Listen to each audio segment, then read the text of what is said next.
ในวันที่ 13 มีนาคม 2025 ท่านสุริวัฒน์ สุวรรณจุมคำรองรัฐมนตรีกระทรวงการเงินได้ต้อนรับการเข้าเยี่ยมคำนับของท่านเดนิส เอวานอฟ ประธานคณะกรรมการธนาคารสากลเพื่อการร่วมมือเศรษฐกิจหรือ IBEC พร้อมโดยคณะเนื่องในโอกาสที่ท่านได้มาเฮ็ดเวียกอยู่สปป.ลาวโอกาสนี้ท่านสุริวัฒน์ สุวรรณจุมคำรองรัฐมนตรีกระทรวงการเงินได้รายงานให้ฮู้ถึงการร่วมมือระหว่างสปป.ลาวกับธนาคารสากลเพื่อการร่วมมือเศรษฐกิจจะเป็นการประกอบส่วนสุขอยู่การขยายตัวของเศรษฐกิจสร้างสายพัวพันลาวรัสเซียเป็นสายสัมพันธ์อันดีงามเสริมขยายสายพัวพันมิตรภาพและการร่วมมือซึ่งสปป.ลาวได้ให้ความสำคัญต่อการเป็นคู่ร่วมมือยุทธศาสตร์ด้านความมั่นคงในภาคพื้นอาเซียแปซิฟิกสองฝ่ายได้สร้างตั้งสายพัวพันการทูตนำกันในวันที่ 7 ตุลาปี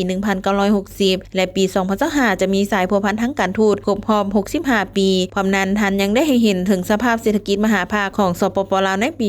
2024 เศรษฐกิจของสปป.ลาวขยายตัวในระดับ 4.6% ตามมติของสภาแห่งชาติแม่น 4.5% ขึ้นไปซึ่งก็สอดคล้องกับการตีราคาขององค์การจัดตั้งสากลคือประมาณ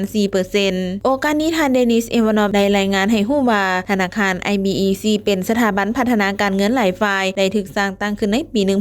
1963 โดยผู้ถือหุ้นประกอบมีประเทศรัสเซียสเวียดนามมองโกลทั้งบรรดาค่าหุ้นแม้นมีสิทธิเท่าเทียมในการลงคะแนนเสียงตามหลักการ1ประเทศต่อการลงคะแนนเสียง1เสียงสภาพบริหารธนาคาร IBEC มาจากกระทรวงการเงินรัสเซียธนาคารแห่งรัฐเวียดนามกระทรวงการเงินประเทศมองโกลธนาคาร IBEC มีนโยบายในการส่งเสริมการพัฒนาที่ยืนยงให้บรรดาประเทศสมาชิกผู้ถือหุ้นโดยการส่งเสริมเวียกงานการค้าโดยเฉพาะธุรกิจนำเข้าส่งออกในปี 2024 ธนาคาร IBEC ได้มียุทธศาสตร์ใหม่สำหรับปี